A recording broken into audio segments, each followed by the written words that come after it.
Setiap kali kita ngelihat salib, selalu orang punya prasangka, praduga akan mengatakan itu lambang orang Kristen. Tahukah saudara bahwa di dalam gereja mula-mula atau abad pertama, salib bukan merupakan lambang daripada orang Kristen. Lambang orang Kristen itu ikon, lambang ikan Bapak Ibu sekalian. Dan tanda salib pada abad pertama itu sebenarnya adalah kode komunikasi antara orang Kristen. Jadi karena orang-orang Kristen ini dikejar-kejar dan mereka susah untuk melakukan pertemuan atau ibadah raya seperti yang kita alami sekarang ini, mereka kalau ingin bertemu dan berkomunikasi dan untuk memberitahukan tempat kebaktian atau untuk mengenal siapa orang yang lagi dia bicara, mereka menggunakan tanda salib. Nah, Bapak Ibu sekalian, Paulus di dalam teksnya, di dalam surat Korintus, jelas sekali di situ Paulus ingin memberitahukan kepada jemaat di Korintus bahwa di belakang salib itu ada sebuah relasi yang sangat kuat. Jadi di belakang salib tersebut ada hikmat. Memang kelihatannya di dalam dunia yang sekarang ini orang tidak pernah memahami tentang arti daripada salib itu. Sekarang salib itu tidak berarti orang Kristen juga. Ada orang-orang yang memakai salib tetapi tidak pengikut Yesus, bukan orang gereja. Dia juga hanya merupakan sebuah simbol, sesuatu yang baik Bapak Ibu sekalian. Paulus yang memiliki latar belakang Yahudi memberitahukan kepada jemaat di Korintus bahwa di belakang semua salib itu, apa yang kelihatannya sesuatu yang bodoh itu mempunyai sesuatu yang sangat powerful sekali. Mari kita lihat teks Alkitab kita yang terambil di dalam 1 Korintus pasal yang pertama ayat yang ke-18. Di situ jelas sekali dikatakan demikian. Sebab pemberitaan tentang salib memang adalah kebodohan bagi mereka yang akan binasa. Tetapi bagi kita yang diselamatkan, pemberitaan itu adalah kekuatan Allah.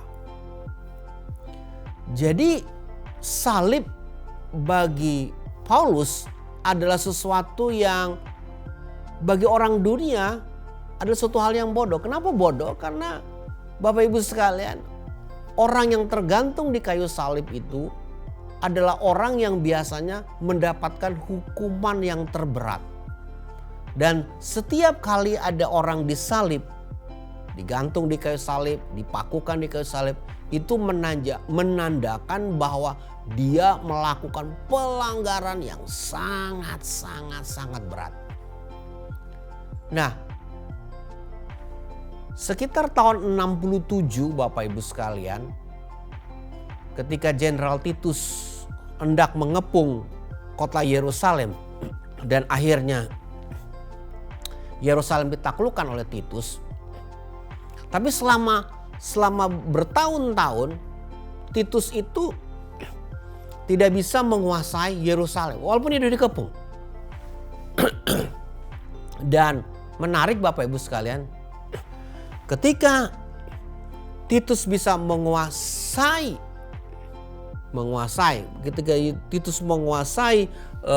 Yerusalem, dia Bapak Ibu sekalian menggantung orang-orang Yahudi. Ribuan salib dibuat untuk menunjukkan kemarahannya dia kepada orang Israel.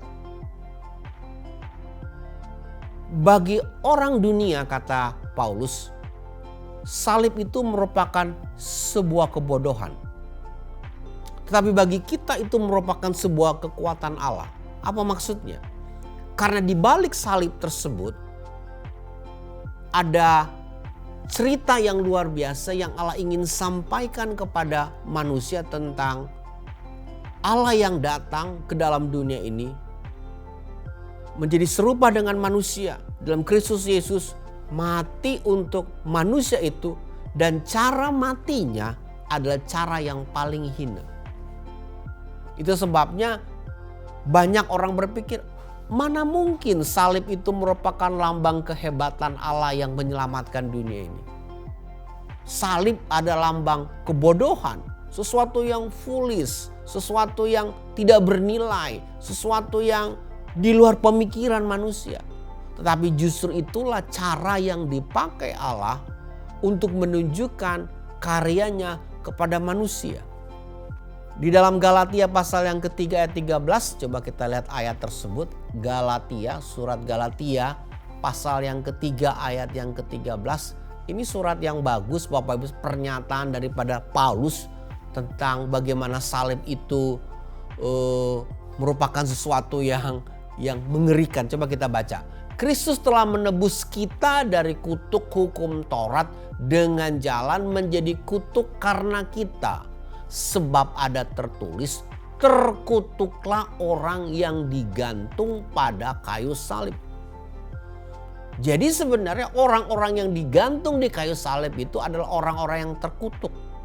Tetapi justru Yesus mengambil, Bapa meminta Yesus anaknya untuk tergantung di kayu salib. Supaya semua kutuk-kutuk yang ada itu ditimpakan kepada Yesus yang tergantung di kayu salib. Kutuk saudara itu diambil oleh Yesus di atas kayu salib. Segala sesuatu yang laknat ditimpakan kepada Yesus di atas kayu salib itu. Bagi orang Kristen ini sesuatu yang sangat luar biasa. Tapi bagi orang dunia ini sebuah berita kebodohan. Gak masuk akal. Bagaimana Allah yang hebat itu harus datang ke dalam dunia. Harusnya dia kan untuk menyelamatkan dunia harus menunjukkan powernya dong. Iya dong. Harus menunjukkan kekuatannya. Tapi justru Allah menjelma menjadi manusia. Mati, digantung di kayu salib, terpaku di kayu salib. Dengan cara yang bagi kita tidak masuk akal. Nah, di dalam Galatia pasal yang ke-6 ayat yang ke-14, coba kita perhatikan. Galatia yang ke-6 ayat 14.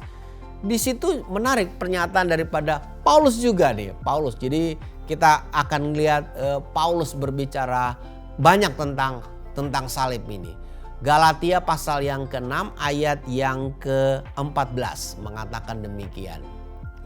Tetapi aku sekali-kali tidak mau bermegah selain dalam salib Tuhan kita Yesus Kristus. Sebab olehnya dunia telah disalibkan bagiku dan aku bagi dunia. Wow. Paulus orang yang sangat hebat. Bagi saya dia jenius Bapak Ibu sekalian. Dia membuat hampir setengah daripada Alkitab dalam perjanjian baru yang saudara baca. Tetapi bagi dia dikatakan, aku sekali-kali tidak mau bermegah selain dalam salib Tuhan kita Yesus Kristus. Wow. Berarti salib bagi Paulus ini merupakan sebuah kebanggaan hidup. Bukan karena bentuknya salib itu. Tetapi karena apa yang ada di dalam salib itu. Konten salib itu. Cerita di dalam salib itu. Paulus mengatakan inilah sebuah kebanggaan bagi dia. Banyak orang tidak bangga dengan salib sekarang. Khususnya orang Kristen. Saya bicara kepada Bapak Ibu sekalian. Karena banyak yang gak mengerti tentang salib itu. Tetapi kalau saudara memahami apa yang ada di dalam cerita tentang salib itu, saudara akan bangga. Kebanggaannya kita sebagai orang Kristen bukan kebanggaan apa yang kita dapat capai dalam kehidupan ini. Tapi kebanggaannya kita adalah berpusat kepada salib itu sendiri. Kenapa? Karena dari saliblah mengalir anugerah Tuhan. Dari saliblah mengalir kasih Tuhan. Dari saliblah kita bisa melihat Allah yang menciptakan langit dan bumi, menunjukkan kasih-Nya yang besar kepada kita, umat manusia. Jadi bagi Paulus itu adalah sebuah kebanggaan. Berita Injil adalah berita tentang salib Kristus Yesus. Nah, apakah saudara bangga dengan salib Kristus? Nah, ini yang menjadi pertanyaan. Banyak orang Kristen menggunakan salib sebagai kalung, sebagai cincinnya. Dihiasi rumahnya dengan salib. Apakah itu menunjukkan kebanggaan saudara kepada salib? Belum tentu. Bahkan sekarang salib digunakan sebagai jimat mungkin. Belum tentu Bapak Ibu sekalian. Orang yang memasang salib di rumahnya mengerti tentang salib itu sendiri. Apakah salib itu merupakan kebanggaan dia? Itu sebuah pertanyaan. Di dalam suratnya kepada jemaat di Efesus. Nah, ini menarik sekali. Efesus pasal yang kedua ayat yang ke-16. Nah, ini sebuah pemahaman yang dari pertama kita ngelihat Paulus menjelaskan tentang salib itu merupakan sebuah kebodohan. Lalu dia meningkat dalam suratan Galatia mengatakan itu merupakan sebuah kebanggaan hidupnya. Pasal yang kedua Efesus ayat yang ke-16 mengatakan dan untuk memperdamaikan keduanya di dalam satu tubuh dengan Allah oleh salib. Dengan melenyapkan perseteruan pada salib itu. Nah, kalau saudara baca teks ini, saudara mungkin gak ngerti. Tetapi saya memberikan pengertian yang sederhana saja. Justru di dalam salib itu terjadi bangsa Israel yang merupakan umat pilihan Allah itu. Yang memberontak, yang keras kepala, yang kacau lah. Mereka punya Tuhan, tapi Tuhan menolak mereka. Nah, ada bangsa lain yang bukan bangsa Israel itu yang menolak Tuhan, tidak takut Tuhan. Dan mereka nggak ngerti tentang cara Tuhan bekerja dalam kehidupan ini. Justru mereka semua itu bisa mendapatkan jalur komunikasi, dipersatukan, diperdamaikan dengan salib itu sendiri. Jadi kalau sekarang kita lihat perang yang terjadi di Israel sekarang, di bagian Israel, kita bisa melihat bahwa sebenarnya itu nggak ada hubungannya dengan kekristenan Bapak Ibu sekalian. Tetapi Efesus pasal yang kedua ayat yang ke-16 bahwa justru di tempat salib itu ada perdamaian antara orang Yahudi dan kita. Untuk kita mendapatkan hak kewarganegaraan sebagai warga negara sorga. Jadi yang bisa memperdamaikan perang sekarang di sana adalah cuma salib Bapak Ibu sekalian. Tetapi Bapak Ibu sekalian saya mengerti salib itu menjadi sebuah saya katakan sebuah hal yang menjadi momok karena salib itu dipakai terjadinya perang salib. Perang salib itu sampai 3 kali perang. Hanya untuk memperebutkan Yerusalem, mempertahankan Yerusalem dari serangan kerajaan Ottoman. Bapak Ibu sekalian, kerajaan Turki yang sekarang ini. Jadi kekuatan besar dari Eropa yang merasakan mereka berhak untuk mempertahankan Yerusalem menjadi tempat Kristen. Karena diserang oleh kerajaan dari Ottoman, kerajaan Islam Bapak Ibu sekalian. Nah, ini bertemu tadi peperangan. Makanya tadi namanya perang salib. Dan perang salib ini adalah perang yang lama Bapak Ibu sekalian. 3 kali perang salib ini. Dan yang terjadi Bapak Ibu sekalian, tentara-tentara dari Eropa menghancurkan setiap orang yang ada yang mereka ketemukan. Karena mereka merasa mereka harus mempertahankan Yerusalem sebagai bagian daripada Kristendom. Tapi Bapak Ibu sekalian, salib sebenarnya artinya tempat perdamaiannya kita.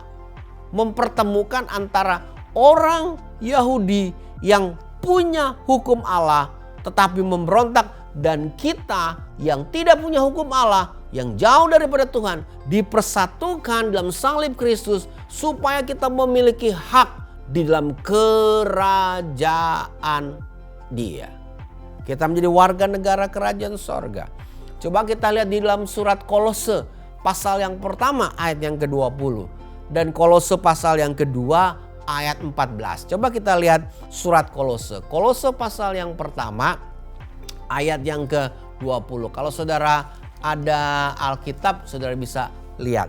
Dan dialah telah memperdamaikan segala sesuatu dengan dirinya, baik yang ada di bumi maupun yang ada di sorga, sesudah ia mengadakan perdamaian oleh darah salib Kristus.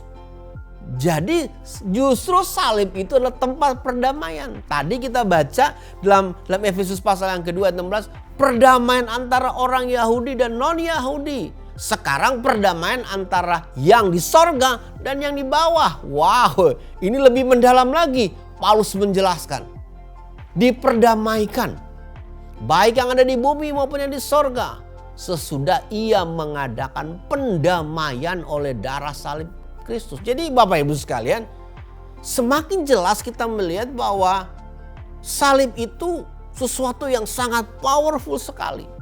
Nah, coba kita perhatikan dalam Kolose pasal yang kedua ayat yang ke-14. Kita lihat. Kolose pasal yang kedua ayat 14. Ini menarik sekali Bapak Ibu sekalian.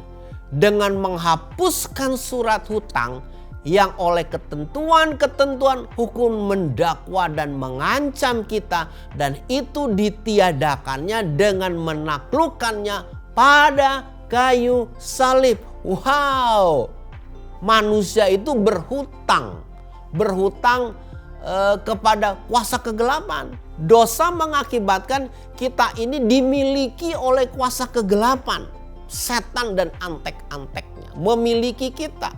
Tetapi Yesus mengambil itu, menghapuskan surat utang itu dengan cara bagaimana? Dengan cara dia memakukan dirinya di atas kayu salib.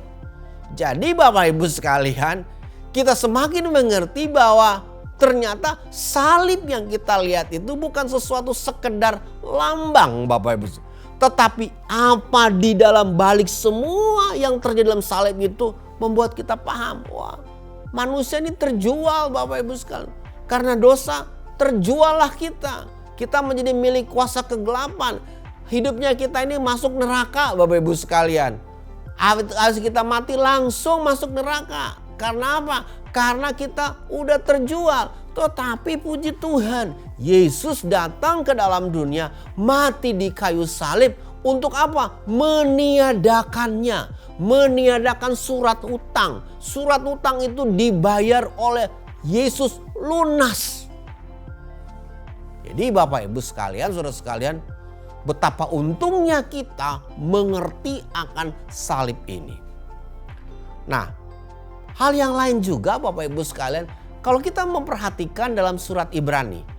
Nah, banyak orang mengatakan beberapa para ahli teologi ini terbagi dua.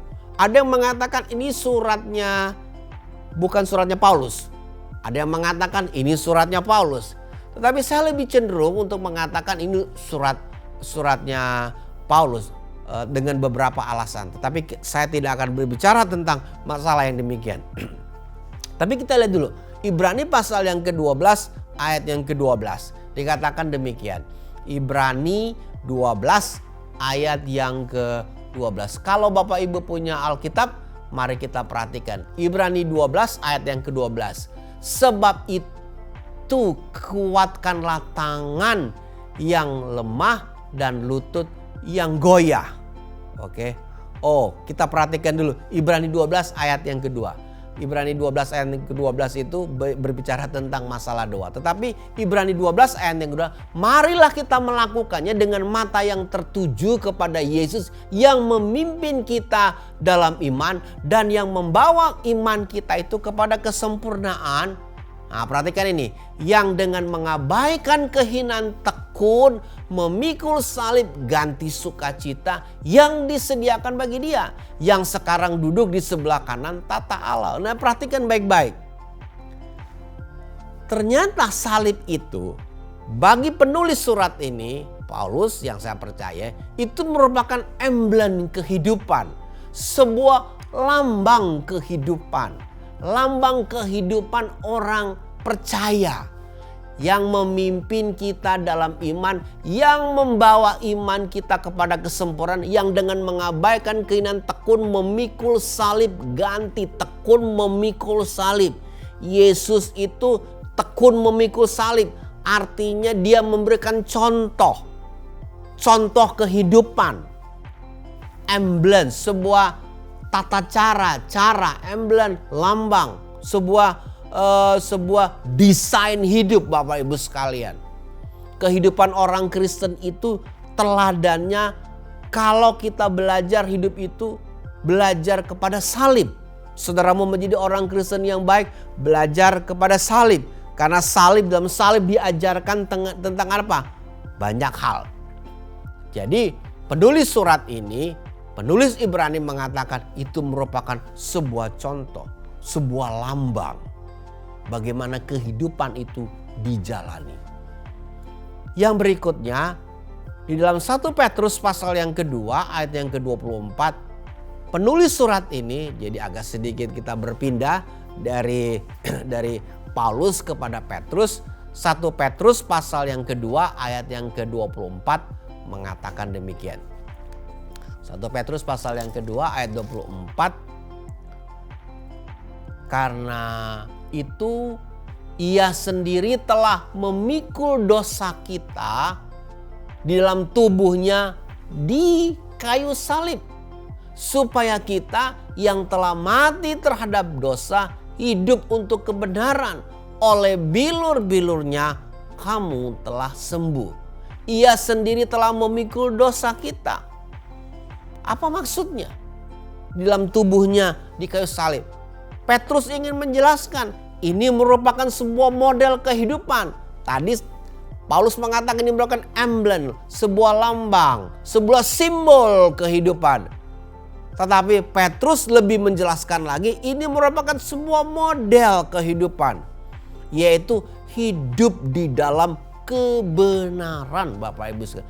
Ia sendiri telah memikul dosa kita di dalam tubuhnya di kayu salib. Supaya kita yang telah mati hidup untuk kebenaran. Nah ini perlu saudara garis bawahi. Hidup untuk kebenaran. Model kehidupan kekristenan yang baik dan yang benar bukan model kepada yang lain. Banyak kan kita kan sering ya menggunakan tolok ukur model hidup itu pada orang lain. Kalau saudara ingin belajar menjadi orang Kristen yang benar, model kehidupannya kita itu harus kita perhatikan. Orang-orang yang kita perhatikan yang menjadi tolok ukur kita, apakah kehidupannya dimodelkan berdasarkan kehidupan di dalam prinsip salib Bapak Ibu sekalian. Nah, ya sorry to say banyak orang Kristen yang kita jadikan model kebanyakan tidak hidup dalam kehidupan salib. Nanti kita akan melihat salib itu bagaimana sebenarnya Bapak Ibu sekalian. Dari sini Bapak Ibu sekalian kita bisa memahami pemahaman kita tentang salib akan membuat kita mengalami 3 hal yang baik. Yang pertama Bapak Ibu sekalian bahwa proses perjalanan kehidupannya kita itu akan menjadi smooth, menjadi mulus. Lucu ya, belajar salib sesuatu yang kayaknya kok sulit gitu. Tetapi waktu kita semakin hari memahami tentang salib, kita bisa melihat dan kita mengaplikasikan dalam kehidupannya kita. Perjalanan kehidupan kita menjadi kehidupan yang smooth dan selalu akan menang di dalam kesulitan yang kita hadapi. Karena kita melihat, kita belajar daripada Yesus yang disalib itu. Justru Yesus mengambil penderitaan di salib itu supaya kita menjalani kehidupan ini smooth. Mulus dalam arti kata kita bisa melewati segala kesulitan-kesulitan yang kita jalani dalam kehidupan ini. Hidup kita itulah hidup yang saya sebutkan hidup yang berkemenangan. Hidup yang berkemenangan itulah karena salib. Karena salib itu. Tapi Pak, banyak orang yang susah nih jadi orang Kristen. Iya betul, banyak. Tetapi kalau saudara menyadari belajar tentang salib, hidup saudara itu pasti smooth Bapak Ibu sekalian. Karena apa? Yesus sudah mengambil segala yang paling sulit dalam kehidupan ini gitu. Di dalam kayu salib itu. Di atas kayu salib itu. Jadi kita menerima perjalanan kehidupan kita bisa lewati dengan mulus Bapak Ibu sekalian. Itu sebabnya jangan menjual salib. Kalau saudara menjual salib dalam arti saudara menjual kekristenan saudara ganti dengan yang lain. Alangkah bodohnya kehidupan Bapak Ibu sekalian. Allah memberikan sesuatu yang baik, jalan yang baik, saudara ganti dengan jalan yang rusak. Hal yang kedua Bapak Ibu sekalian, salib itu membawa perubahan total dalam kita. Oke. Jadi salib itu membawa perubahan total dalam kita. Artinya kita memposisikan diri kita pada sesuatu yang benar. Karena salib itu. Salib membawa perubahan total dalam kehidupan kita. Karena posisinya kita berubah. Tadinya kita milik kuasa kegelapan. Sekarang kita menjadi milik Yesus oleh karena salib. Perubahan posisi terjadi. Perubahan posisi yang terjadi itu kita mendapatkan penglihatan. Saya memakai kata yang lebih tepat lagi. Kita bisa melihat ke depan. Kita tidak lagi melihat ke belakang. Kita nggak melihat masa lalunya kita. Kita melihat sesuatu yang ada di depan. Kita melihat kehidupan kita sekarang dan masa depannya kita. Di dalam dunia ini Bapak Ibu sekalian, banyak orang yang regret ya. Nyesel menjalani hidup ini banyak sekali. Saya membaca sebuah buku, ada sebuah tulisan yang mengatakan banyak orang-orang besar di dunia ini tidak merasa menyesal untuk apa yang dia lakukan. Orang-orang gede ya. Tapi banyak sekali orang-orang di dunia ini menyesal dalam menjalani hidup ini. Kok saya nyesel ya kenapa harus jadi begini. Bagi orang Kristen tidak ada kata penyesalan dalam menjalani kehidupan ini. Karena salib itu. Salib merubah posisi kehidupannya kita. Cara melihat hidup ini. Untuk sekarang dan yang akan datang. Hal yang ketiga. Salib itu mengakibatkan kita menjalani kehidupan ini dengan rendah hati. Ini penting Bapak Ibu sekalian. Kita menjalani kehidupan ini dengan rendah hati. Nobody is perfect dalam hidup ini. Saya tidak sempurna. Pendeta-pendeta tidak sempurna. Pemimpin-pemimpin gereja tidak sempurna. Saudara pun tidak sempurna. Tetapi dengan salib kita bisa mengerti. Kita menjalani hidup ini jadi setiap kali mau sombong ingat salib. Setiap kali kita boasting kita udah punya sesuatu nih, kita hebat nih gitu. Kita achieve segini. Waktu kita lihat salib kita jadi rendah hati lagi. Ini semua karena pekerjaan salib dalam kehidupannya kita. Di salib itu yang saya udah jelaskan di awal daripada khotbah ini. Sesuatu yang laknat, yang kutuk, yang jelek, yang paling jelek. Itu ada di salib. Tapi waktu kita mengerti tentang pekerjaan salib itu. Kita menjalani hidup dengan kerendahan ini. Kerendahan hati. Bukan hanya kerendahan hati karena nobody's perfect dalam hidup ini. Tetapi hidup ini kita ngerti. Hidup ini milik Tuhan. Hidup ini milik Tuhan Bapak Ibu sekalian. Bukan milik Anda, bukan milik saya. Hidup Anda bukan milik Anda, milik Tuhan. Hidup saya bukan milik saya. Hidup ini milik Tuhan. Itulah sebabnya Paulus mengatakan mati adalah keuntungan. Kenapa dia bisa ngomong kayak begitu? Ya karena dia ngerti hidup ini milik Tuhan. katanya. Kembali lagi ke dia gitu aja. Yang terakhir, hidup dalam kerendahan hati diakibatkan oleh pemahaman yang benar tentang salib. Mengakibatkan kita bisa ngerti, we nothing. Kita ini gak ada apa-apa. Jadi orang Kristen itu jangan belagu-belagu. Setiap achievement yang kita dapatkan itu gak ada apa-apanya. Bapak Ibu sekalian. Pekerjaan salib itu membuat kita ngerti, oh iya ya, we are nothing di hadapan Allah. We are nothing, kita tadinya dijual kok, terjual. Sekarang dibeli oleh dalam pekerjaannya di kayu salib.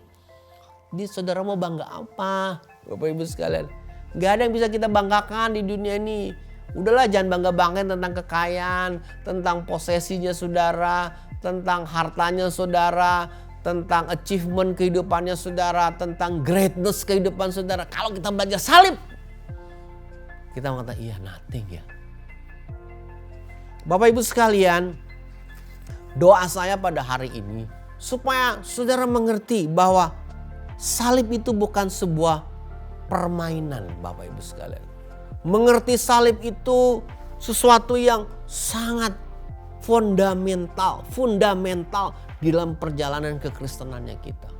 Kenalkah saudara dengan salib? Doa saya sekali lagi, semakin kita mengerti, semakin kita mencintai Tuhan Yesus dengan pekerjaan di salib yang Dia lakukan untuk kita. Hidup saudara dijalani akan mengalami kehidupan yang mulus. Dalam arti kata bukan tidak ada masalah, tapi semuanya bisa dilewati karena hidup saudara berkemenangan. Karena salib, kita memiliki perubahan yang total dalam kehidupan. Cara ngelihat kita jadi beda. Artinya gini, jangan jadi orang Kristen ngelihat masa depan itu seperti aduh masa depan gue kok suram nih. Gak boleh Bapak Ibu sekalian. Karena salib mengakibatkan saudara bisa ngerti apa yang terjadi hari ini dan yang akan datang. Dan hidup yang saudara jalani adalah hidup dalam kerendahan hati.